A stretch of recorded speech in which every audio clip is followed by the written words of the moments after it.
Je vais vous parler d'une des meilleures machines qui a été construite. Une des meilleures machines à vapeur, c'est une Corliss.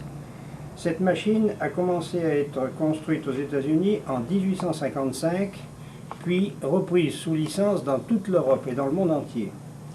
Cette machine assure une économie de 20% sur tout ce qui avait été fait précédemment. D'une part par la thermodynamique et d'autre part par la condensation. C'est une machine à condenseur, c'est une machine moderne, c'est une machine puissante dont les puissances s'étalaient de 500 à 3000 chevaux, qui a surtout été utilisée en industrie pour entraîner des alternateurs. Cette machine est très robuste, très silencieuse et très fiable d'utilisation.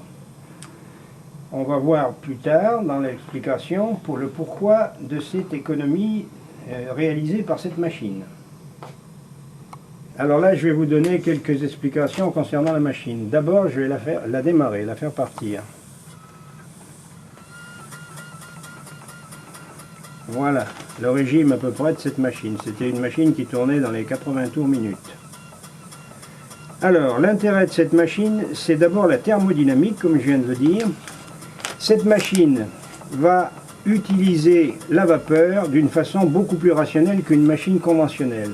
C'est-à-dire qu'on ne va jamais mélanger le chaud avec le froid.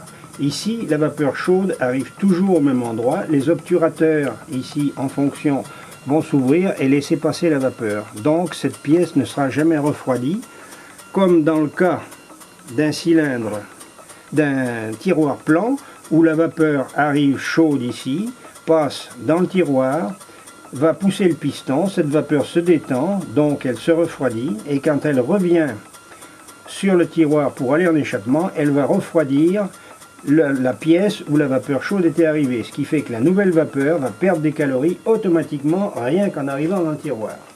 Première économie. Dans une machine conventionnelle à tiroir plan, il va falloir 20 degrés d'angle pour que la vapeur qui arrive ici, pour que la pression de la vapeur qui arrive ici soit égale à celle qui pousse le piston. Pendant 20 degrés, la vapeur va se détendre, se refroidir.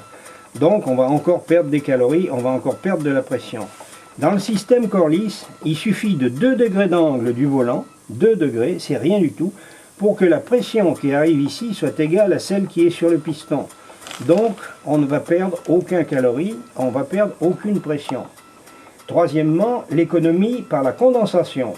Cette machine ne laisse pas partir la vapeur en atmosphère.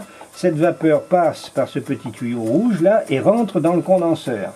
Cette pompe va envoyer de l'eau froide pour faire baisser la température de la vapeur en dessous de 100 degrés. On ne va pas la baisser de trop, on va la descendre environ à 85 degrés. Et cette eau à 85 degrés va être reprise ici par le petit cheval, par la pompe alimentaire. Cette eau va être reprise et injectée dans la chaudière à 85 degrés. Donc, il faudra beaucoup moins de charbon pour la monter à 140 degrés. Beaucoup moins de charbon que si on injectait de l'eau prise directement dans une rivière à 4, 10, 12 degrés. D'où l'économie. Cette machine est robuste, fonctionnelle et a été construite, comme je l'ai dit tout à l'heure, dans le monde entier.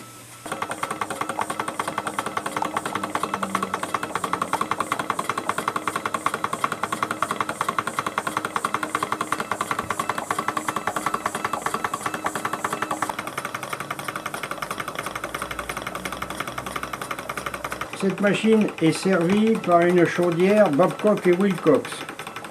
Ces chaudières étaient couramment employées par leur facilité à vaporiser et leur fiabilité. Non, c'est l'inverse. Ces chaudières sont construites à l'inverse d'une chaudière locomotive. Une chaudière locomotive est munie de tubes de fumée. Ici, ce sont des tubes d'eau, c'est-à-dire que l'eau est dans les tubes et le feu, les gaz chauds sont tout autour. C'est une chaudière très performante qui est munie de tous les accessoires nécessaires, niveau, sifflet,